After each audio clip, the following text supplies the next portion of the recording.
شي واحد الوحش غيغتصب بنت صغيره، هذا راه المنكر. السيد قاتل البنت وجاي كيقلب معانا، حرقني بنتي وضرني بنتي وتكافص لي على بنتي واغتصب لي بنتي، انا كنطلب الاعدام. في الوقت اللي كانوا فيه شباب الجيزات كيطالبوا بالصحة والتعليم، في القصر الكبير كانت بنيته يلاه عندها 6 سنين كتقاوم التعذيب والاعتداء ديال وحش بشري ما عنده لا قلب ولا ضمير. القضية ديال الطفلة هداية هزات القصر الكبير وتعاطفوا معها المغاربة كاملين، حيت شافوا فيها بنتهم وما تقبلوش كيفاش وريضة تكون النهاية ديالها بهذه البشاعة. وباش تعرفوا آخر التفاصيل ديال القصة وكيفاش بدات وكيفاش سالات، تبعوا معايا الفيديو حتى الاخر.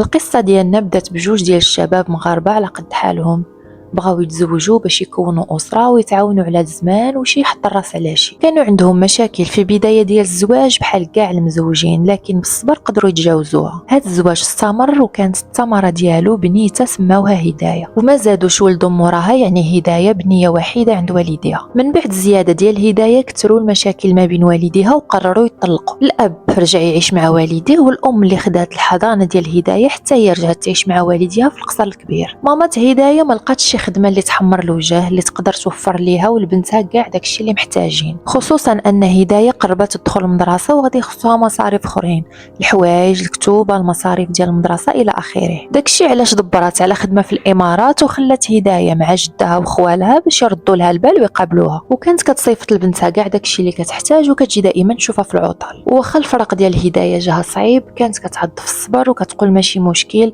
هاد التكرفيس وهاد الغربه كامله كنديرها على ود بنتي باش ما يخصها حتى شي حاجه. المهم هدايه بقات عايشه مع جدتها وخوالها في امان الله. وهذا العام 2025 كان هو العام الاول ديالها في المدرسه، وكانت مسكينه فرحانه حيت دخلت تقرا، فرحانه بالمحفظه الجديده، فرحانه بالكتوبه، فرحانه بصحاباتها الجداد، وحتى المعلمين ديالها كانوا كيبغيوها حيت كانت بنيته ذكيه مهدنه وعزيزه عليها المدرسه. في 29 سبتمبر 2025 هو النهار المشؤوم اللي حتى شي حد ما دار بحسابه.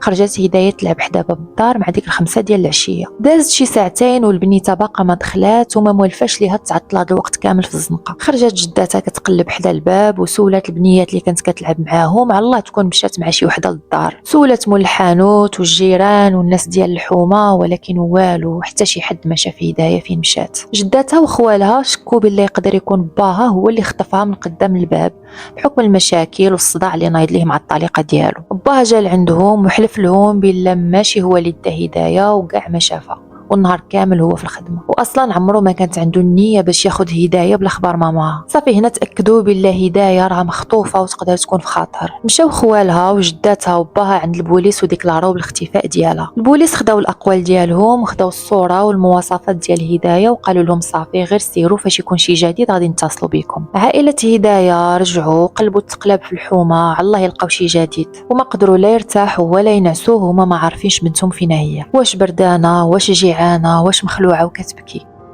لا غد ليه واحد السيد دايز في واحد الطريق خاليه كاينه مور واحد المدرسه. مور ديك المدرسه كاين غير الخلا والزبل مرمي حاشاكم، وقليل فاش كيدوز شي واحد من تما. السيد شاف جوجه صغيره مرميه، وفاش قرب ليها وقلبها لقاه ديال بنيته صغيره كلها مغطيه بالدم وحوايجها مقطعين ولحمها كامل مضروب. في البلاصه عيط على البوليس. جاو البوليس وشافوها وشكوا بلا تقدر تكون هدايه المختفيه، وجابوا جدتها باش تتعرف عليها، وللاسف الجده اكدات بلا هذه هي حفيدتها هدايه. صيفطوا البنيه للطب الشرعي وداكشي اللي لقاوه فيها كيقطع القلب. هدايه تعرضت لاعتداء وحشي، والسائل البيولوجي ديال الشخص اللي تعدى عليها باقي في الجسم ديالها، يعني خاص غير يلقاو مشتبه فيه وبتحليل بسيط ديال الADN غادي يعرفوا واش هو ملفعله ولا لا. ومن غير هادشي كامل البنت مضروبه ومعضوضه في الجسم ديالها كامل، ومضروبه في راسها بشي حاجه ثقيله ولسانها خارج على برا، يعني تعرضت للخنق. بخلاصه هدايه مسكينه تعذبات وتمرمدات قبل ما تموت، وهاد الفعله ما يمكن يديرها غير وحش ما عنده لا قلب ولا ضمير.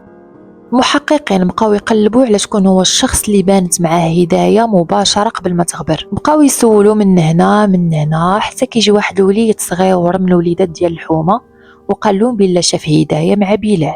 شكون هو هاد بلال؟ بلال ولد الحومه، عنده 16 عام وعنده سمعه خايبه مع الجيران والناس ديال الدرب، كلشي كيخاف منه حيت كما كنقولوا دري قبيح. وكيقولوا بلا هدايه كانت كتدخل عند والديه للدار ملي كانت باقا بنيته صغيره، يعني كابرة قدامه كتعرفو مزيان وكتثق فيه. وفي الاول فاش يلا اختفت هداية، بلال كان كيقلب معاهم على اساس انه ما عارفاش فين كاينه، لكن كيف ما لقاو الجثه ديال هداية وناضت البلباله هرب، والبوليس جابوه وحطوه تحت الحراسه. التحقيقات الاوليه كتقول بلا في العشيه اللي خرجت فيها هداية تلعب حدا الباب جا عندها بلال وبقى جارها معاه وملاهيها بالهضره حتى وصلها لديك الخلق. وبطبيعه الحال بنيتها مسكينه تاقت فيه حيت كتعرفو مزيان ومربيه حداه. تعدى عليها وعضها وضربها، ومن بعد قرر انه يصفيها ليها حيت الا بقات عايشه غادي تشكم به وغادي تقول شنو دار ليها. هز حجره وعطاها للراس وكاع الجهد اللي عطاه سيدي ربي، لكن ديك الضربه ما كانتش كافيه انها تقتلها. تما حط يدو على عنقها وقجها، داكشي علاش لقاو مسكينه لسانها مدلي وخارج من فمها. هداية مسكينه ضروري غادي تكون بكات وغوتات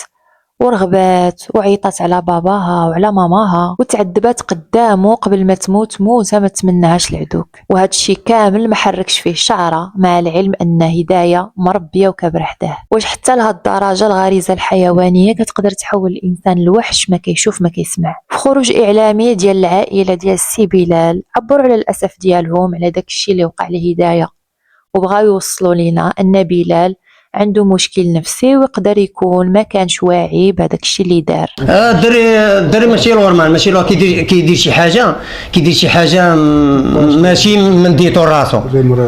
الدري مريض ما كيدير شي حاجه تاع راه كيجي عندنا العروبيه كيدير شي حوايج، وشي حوايج ما يديرهمش طاطفال باقي عاد خلق ما يديرهمش. كيشوفوا بهذيك الحاله دابا هذه سنه عاد طالعنا عليه الود ماشي الورمان، كان هذا العام هذا دابا عام عنده، ولكن كيدير شي حوايج في الحومه، ولكن الناس اللي بعاد عليه كيشوفوه راه ماشي نورمال. المشتبه فيه بلال دابا بين يدين ديال القضاء، وغادي نتسناو شنو الحكم اللي غادي يصدر في حقه الا ثبت التورط ديالو. وهانتوما كتشوفوا كيفاش روح بريئه مشات في رمشه عين.